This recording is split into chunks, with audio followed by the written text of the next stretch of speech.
Historic payout where the winning ticket for the largest Mega Millions jackpot ever was sold. And there's another big winner in all this. We'll explain.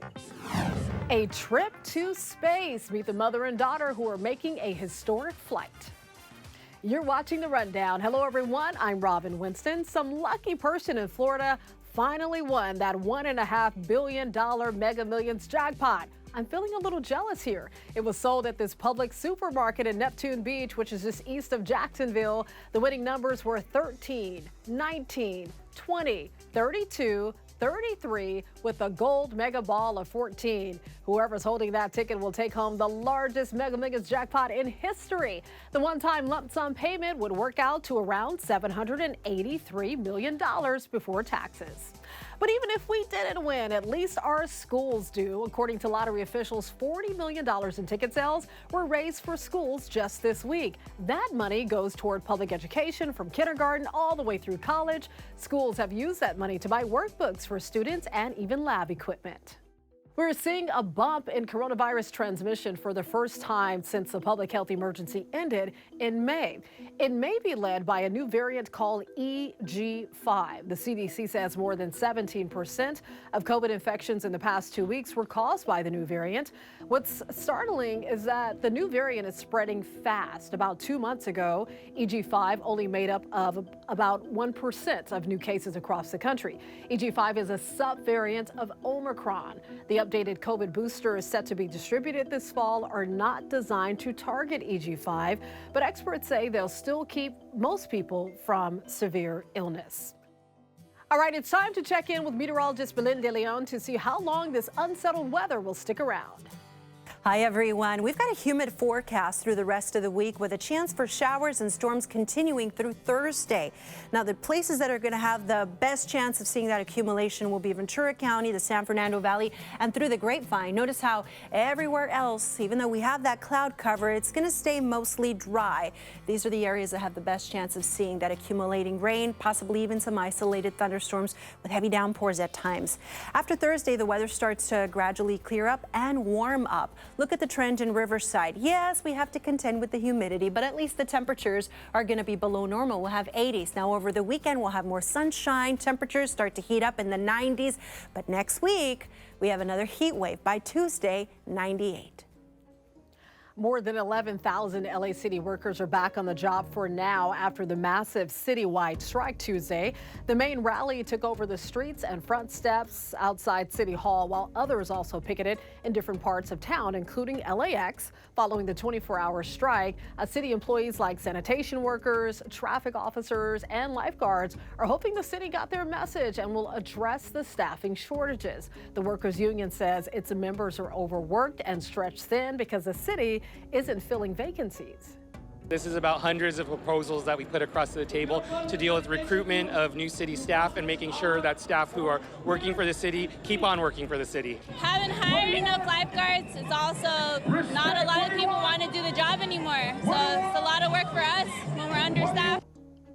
In response, Mayor Karen Bass said in a statement that LA officials are available around the clock to make progress on contract negotiations. Rapper Tory Lanez has been sentenced to 10 years in prison. Lanez was convicted for shooting rapper Megan Thee Stallion during a party in the Hollywood Hills 3 years ago. Prosecutors say since the shooting, Lanez, whose real name is Daystar Peterson, intimidated and harassed her. Over the past 3 years, Mr. Peterson has engaged in a pattern of conduct that was intended to intimidate Ms. Pete, silence her, and keep her from defending and bringing her truth out. Megan says she's taking steps to resume her life. Elle magazine published a long statement from her. She says, I view myself as a survivor, but I've truly survived the unimaginable. Not only did I survive being shot by someone I trusted and considered a close friend, but I overcame the public humiliation of having my name and reputation dragged through the mud by that individual for the entire world to see. She also said she won't address the case in the press again, and she's excited to get back to music.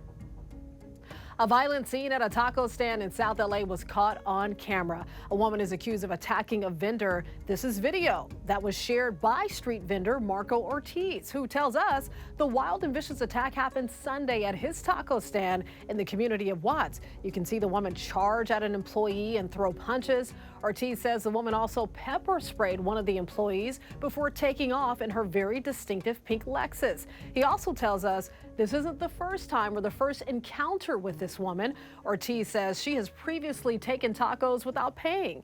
This time, Ortiz says they denied her service and the woman snapped. Ortiz filed a report with the LAPD, who's now investigating the incident as an assault with a deadly weapon. A bigger reward is being offered to find the thieves of a brazen robbery. You may remember seeing this video a few weeks ago. The thieves drove a car right into a jewelry store in Laverne. They got out, smashed display cases at Rodeo Jewelers, and took off with a lot of merchandise. Well, the city of Laverne offered a $10,000 reward to find the robbers, and now the LA County Board of Supervisors is matching that, bringing the total to $20,000. As the Hollywood writers and actors strikes continues with no end in sight, the work stoppages may really be affecting people financially. Actor Billy Porter says he's one of the entertainment industry employees who are feeling the monetary strain. The actor told a British newspaper that he now has to sell his house because he hasn't been able to work and he doesn't know when he will be able to make a living. Despite his fame, Porter says he's still living paycheck to paycheck. He says he was supposed to be in a new movie and a new TV show starting in September, but none of that is happening.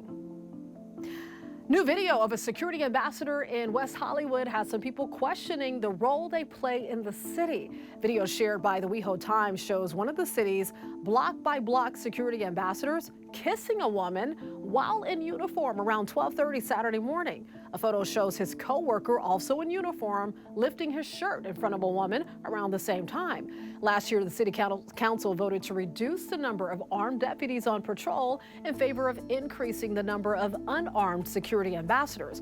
The block-by-block program regional VP says this incident is being investigated internally.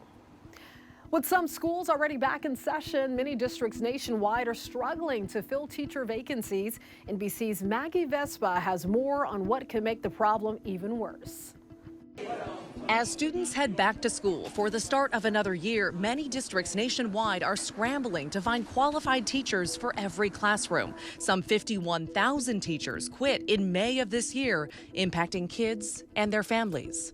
He got a letter from the school saying that he doesn't have a teacher, that he may have one before school starts. Teachers qualified in subjects like science, math, and special ed are in especially short supply. We're losing 300,000 teachers a year, and we're not getting enough people coming into the profession. Concerns over school safety are a factor, along with post-pandemic burnout. Teacher pay has also stagnated, while the cost of a four-year degree has skyrocketed. Every teacher I know is working 2 to 3 jobs. We're doing DoorDash, we're doing Uber, we're doing waitressing. In states like Florida, some teachers say political battles over education have become too much. I quit my teaching job because of the banning of books, the low pay, the treatment of LGBTQ young people, staff, and adults, the whitewashing of Black history in America. For dedicated professionals, it's often a difficult and emotional choice. It killed me to leave my kids. Those are my kids. Administrators are looking for solutions. And then the temperature going down. Including so-called grow your own programs that pay apprentice teachers and recruit candidates who might not have a traditional teaching background. Now we're going to support you by paying you while you're training. You're an employee from day one, so the loyalty is built in. In Maryland, grant money allows aides and support staff at this school for special needs kids to attend college and become educators. We could go to college full-time and get a degree fully paid for, tuition, books, all that good stuff, and really in my dream field, which is special education. New pathways into the profession at a moment that requires creative solutions. The first mother-daughter astronaut pair is getting ready to go to space together. This is such a cool story. So Keisha Shahaf and her 18-year-old daughter Anastasia Mayers will become the first people from the Caribbean islands to travel to space. Well, they won their seats in a contest for a nonprofit focused on expanding access to space. Hopefully, this will inspire other people as well to go beyond these fears that's holding them back from the dreams that they have tucked in their little side drawer. Open your side drawer, take your dreams back out, conquer your fears, and go get them. The pair is set to take off Thursday. How exciting!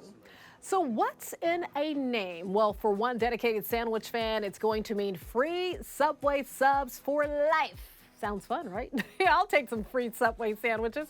The chain has been on the hunt for its biggest fan, tempting people with free subs for life if somebody was willing to legally change their name to Subway. So Subway says in just 96 hours, get this, nearly 10,000 sandwich lovers signed up to make that major life change. But only one of those people will be named the winner. Subway plans to reveal who that person is later this month. Can't wait to find out. Robin Subway Winston. I kind of like that. All right, Golden State Warrior star Steph Curry is a man of many, many talents. He's a two-time MVP, four-time NBA champion, and arguably the best three-point shooter ever. Well, he showed off a new talent earlier this week when he was called on stage at the Paramore concert in San Francisco. Then he shocked the crowd by taking the mic and belching out the band's hit song, Misery Business.